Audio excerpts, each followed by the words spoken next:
Olá, bem-vindos de volta ao nosso estudo bíblico. Obrigada, Paizinho, por esse momento.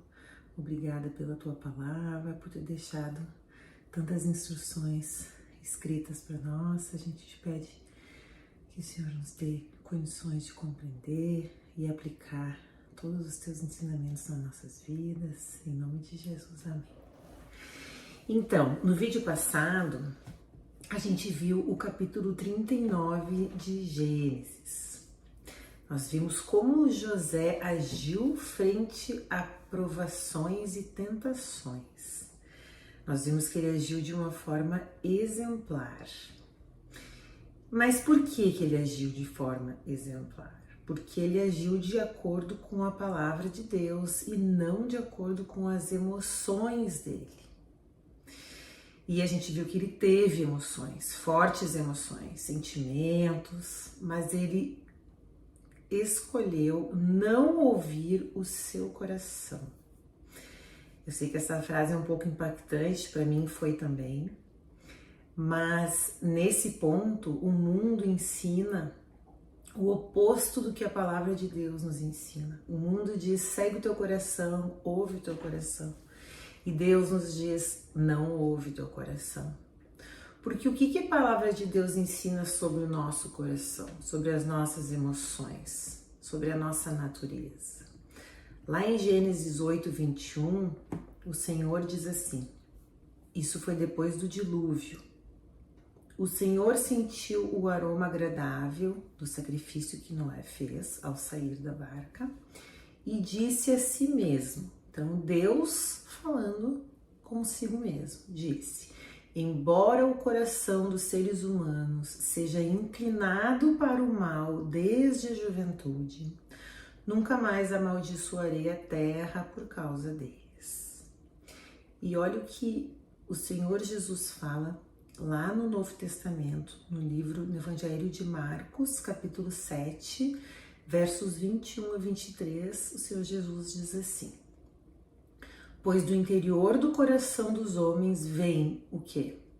Os maus pensamentos, as imoralidades sexuais, os roubos, os homicídios, os adultérios, as cobiças, as maldades, o engano, a devassidão, a inveja, a calúnia, a arrogância e a insensatez.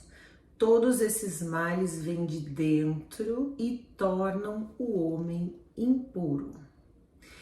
Então, de acordo com a palavra de Deus, o nosso coração ele foi corrompido, ele é corrompido. Nós vimos isso quando Adão comeu do fruto, que a natureza do homem era perfeita, mas quando ele colocou o fruto para dentro, nossa natureza foi contaminada pelo pecado. E é só a gente fazer uma autoanálise e analisar as pessoas à nossa volta que a gente percebe que nós somos egoístas. Nós somos imediatistas e amantes dos prazeres desse mundo, né? O nosso coração nos manda sempre buscar em primeiro lugar os nossos interesses. O nosso coração nos manda criticar os nossos inimigos, satisfazer todos os desejos, comer o que quiser, na hora que quiser, quanto quiser, beber quanto quiser, na hora que quiser, gastar o que a gente muitas vezes não pode, né? Então, o coração nos manda fazer essas coisas. Então, para que a gente tenha uma vida abençoada, para que a gente tenha paz com Deus e com os outros homens, para que a gente tenha contentamento, a gente não deve agir de acordo com o nosso coração, com as nossas emoções, com as nossas vontades. Não. A gente deve conhecer a palavra de Deus, estudar a palavra de Deus e agir de acordo com a palavra de Deus, porque o coração de Deus, ao contrário do coração dos homens, ele é justo, íntegro, generoso, infinitamente sábio e quer o nosso bem e não o nosso mal. Olha o que diz em Jeremias 29, verso 11, diz assim, o Senhor falando: porque sou eu que conheço os planos que tenho para vocês, diz o Senhor, planos de fazê-los prosperar e não de lhes causar dano, planos de dar-lhes esperança e um futuro. E a forma para a gente conseguir fazer isso, para a gente conseguir controlar as emoções e fazer a coisa certa, assim como José fez, é ter um relacionamento diário com Deus. Diário, não é uma vez por semana, não é uma vez por mês. Por isso, na oração do Pai Nosso, o Senhor Jesus fala: o pão nosso de cada dia nos dai hoje. E esse pão não é apenas a comida, o alimento, é o pão espiritual. A gente precisa todos os dias buscar Deus, abrir a Bíblia, ler um versículo ou fechar os olhos e conversar com Deus diariamente, para que a gente consiga seguir a palavra dele e não o nosso coração. E às vezes a forma que Deus encontra de se relacionar com a gente que anda tão afastado dele é nos separando do convívio com certas pessoas, nos deixando mais sozinhos, até solitários. E justamente para que a gente fique quietinho, para que a gente não tenha barulhos e distrações e consiga escutar a voz de Deus, que é suave, como a gente vê em 1 Reis 19, versos 12 e 13. Então, que Deus nos lembre disso sempre, quando a gente estiver nos nossos momentos de solidão, né? Que Deus nos lembre de orar, de ler a Bíblia, de conversar com Ele, como se conversa com um amigo, né? Que a gente possa escutar também o que Deus tem a nos dizer nas palavras que Ele deixou escritas para nós que somos seus filhos, né? Aqui na Bíblia, então, temos um manual de instruções de como agir em todos os momentos, né? Então a melhor coisa que a gente pode fazer é dedicar tempo para Deus, porque Ele nos ama, nos ensina, nos corrige. Ele não nos abandona, não nos trai e não nos decepciona. Olha o que diz Jeremias 17, versos 5 a 7. Assim diz o Senhor: maldito é o homem que confia nos homens, que faz da humanidade mortal a sua força, mas cujo coração se afasta do Senhor. Ele será como um arbusto no deserto, não verá quando vier algum bem. Habitará nos lugares áridos do deserto, em uma terra salgada onde não vive ninguém. Mas bendito é o homem que confia no Senhor, cuja confiança nele está. Então vamos fazer como José e confiar no Senhor. Então, feitas essas considerações, vamos adiante ler o capítulo 40 de Gênesis. Algum tempo depois de José ter sido injustamente colocado na prisão, o copeiro e o padeiro do rei do Egito fizeram uma ofensa ao seu senhor, o rei do Egito. O faraó irou-se com os dois oficiais, o chefe dos copeiros e o chefe dos padeiros, e mandou prendê-los na casa do capitão da guarda, na prisão em que José estava. Então, o chefe dos copeiros, que era responsável por servir o vinho ao faraó, e o chefe dos padeiros, que era responsável pela alimentação, pelo oferecimento dos pães, e eles eram oficiais, porque eles eram encarregados, então, inclusive, de experimentar a bebida e a comida antes de dar ao faraó. Houve algum problema, a Bíblia não diz qual é, que os dois foram presos ao mesmo tempo. Os dois, o chefe dos copeiros, que era o que fazia o vinho e os sucos, e o padeiro, chefe dos padeiros. Os dois foram presos juntos. E eles foram presos onde José se encontrava. O capitão da guarda, estou no versos 4, os deixou, o copeiro e o padeiro, aos cuidados de José, que os servia. Quem é esse capitão da guarda? O capitão da guarda era Potifar.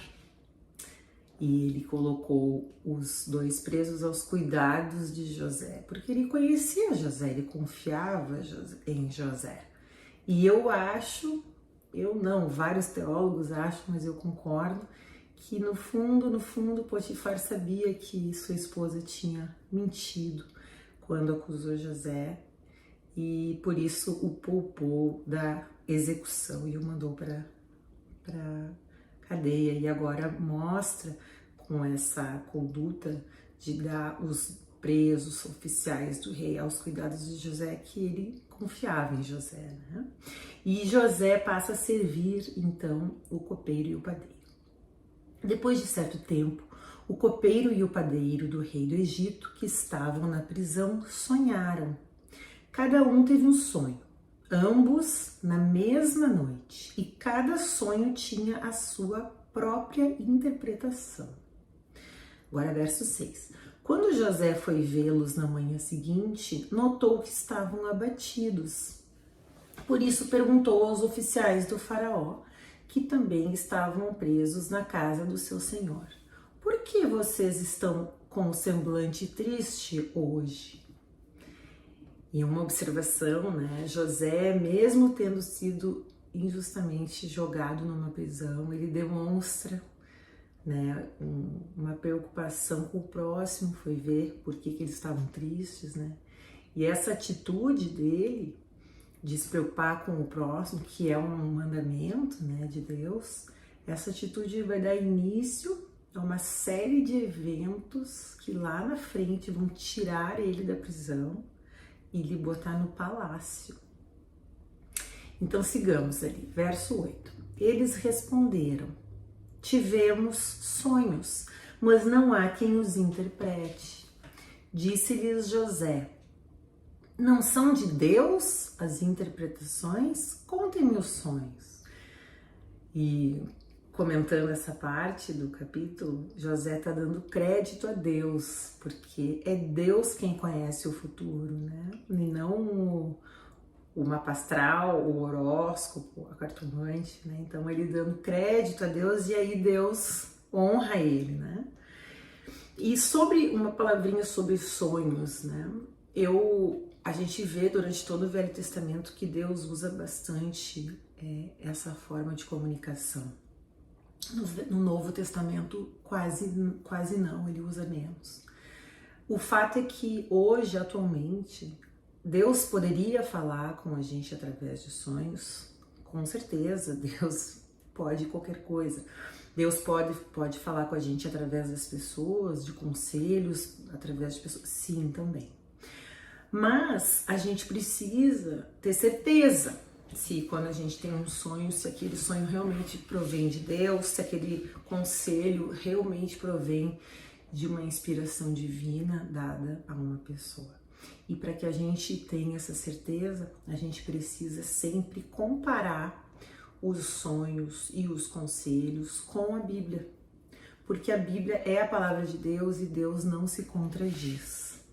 Então, para a gente tirar a prova se um sonho vem de Deus ou se um conselho é realmente iluminado, a gente deve conhecer a palavra de Deus e ver se eles não se chocam, né? Então, o verso 9. Então o chefe dos copeiros contou o seu sonho a José. Ele disse assim: em meu sonho vi diante de mim uma videira com 3 ramos. Ela brotou, floresceu e deu uvas que amadureciam em cachos. A taça do faraó estava em minha mão. Peguei as uvas e as espremi na taça do faraó e a entreguei em sua mão. Disse-lhe José: essa é a interpretação. Os 3 ramos são 3 dias. Dentro de 3 dias, o faraó vai exaltá-lo e restaurá-lo à sua posição. E você servirá a taça na mão dele, como costumava fazer quando era seu copeiro. Aí então ele pede um favor agora. Agora que ele contou, que deu a interpretação do sonho e acalmou o coração daquele copeiro, que então descobre que a sentença que viria seria favorável e que ele seria restituído. Então agora ele vai pedir um favor e ele diz no verso 14: quando tudo estiver indo bem com você, lembre-se de mim e seja bondoso comigo. Fale de mim ao faraó e tire-me dessa prisão. pois fui trazido à força da terra dos hebreus, e também aqui nada fiz para ser jogado nesse calabouço. A gente vê que ele não fala nada de mal da família, não falou mal da esposa do chefe, ele simplesmente pediu ajuda, porque ele viu uma porta aberta, uma oportunidade e tentou, né? Não é porque a gente está numa situação ruim que a gente não vai tentar melhorar quando as oportunidades aparecem, né? Oportunidades que corretas, né? Mas então seguimos. Verso 16. Ouvindo o chefe dos padeiros essa interpretação favorável, então o outro prisioneiro, que era o que preparava o pão, ele disse a José: eu também tive um sonho. Sobre a minha cabeça havia 3 cestas de pão branco. Na cesta de cima havia todo tipo de pães e doces que o faraó aprecia, mas as aves vinham comer da cesta que eu trazia na cabeça. E disse José: essa é a interpretação. As 3 cestas são 3 dias. Dentro de 3 dias, o faraó vai decapitá-lo e pendurá-lo numa árvore, e as aves comerão a sua carne. 3 dias depois era o aniversário do faraó e ele ofereceu um banquete a todos os seus conselheiros. Na presença deles, reapresentou o chefe dos copeiros e o chefe dos padeiros. Restaurou a sua posição o chefe dos copeiros, de modo que ele voltou a ser aquele que servia a taça do faraó. Mas ao chefe dos padeiros mandou enforcar, como José lhe dissera em sua interpretação. O chefe dos copeiros, porém, não se lembrou de José. Ao contrário, esqueceu-se dele. E José ficará mais 2 anos preso. O copeiro, para quem ele contou a interpretação do sonho, vai esquecer dele. E José vai ficar mais 2 anos na prisão. Mas Deus está no comando. Se ele permaneceu ali, é porque ainda não havia chegado a hora dele de sair dali e Deus ainda precisava prepará-lo mais. Porque Deus nos prepara para depois nos exaltar. Primeiro existe a preparação, né? E aqui acaba o capítulo 40. Né? O que acontece? No próximo capítulo, no 41, a história de José vai mudar. Ele vai sair da prisão e vai para o palácio. Então, vamos ver o que nós temos de tipologia nessa primeira fase da história de José. A primeira fase na verdade, o capítulo 37, aí pulo 38, 39 e 40. Então, são 3 capítulos que tratam da primeira fase da história de José. Capítulo 37, 39 e 40. É a fase de servo, né? E depois, a segunda fase será de, entre aspas, rei. Mais ou menos parecido com a primeira e a segunda vindas do Senhor Jesus, né?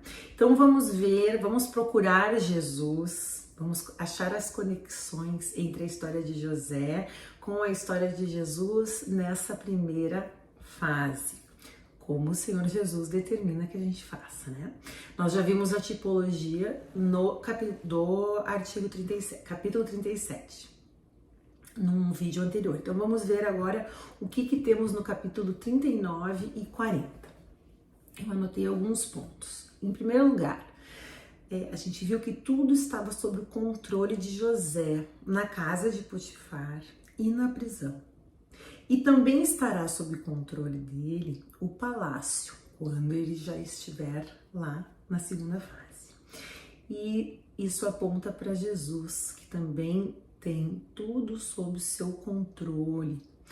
Ele é quem tem o poder de julgar, de acordo com o que diz João 5:22. O ponto número 2, José foi tentado pela esposa de Potifar, assim como Jesus foi tentado no deserto, como a gente vê em Mateus 4. Número 3, José foi acusado falsamente, Jesus também. Número 4, José recebeu a punição que cabia à esposa de Potifar. Ele foi preso, mas quem cometeu o pecado foi a esposa de Potifar. E Jesus também. Ele recebeu a punição que cabia a nós. Ele morreu pelos nossos pecados, né? Número 5. As funções desempenhadas pelo copeiro e pelo padeiro apontam para o sangue e para o corpo de Cristo. E essa circunstância do sangue e do pão, do corpo de Cristo, ela é explicada por Jesus lá na última ceia, quando ele explica para os apóstolos a nova aliança, então, que estava sendo formada entre Deus e os homens. A gente vê isso em Lucas 22, versos 19 a 20. E por último, a sentença aplicada aos companheiros de cela de José apontam para os 2 bandidos que foram crucificados ao lado de Jesus. Um foi salvo, foi perdoado, e o outro foi condenado.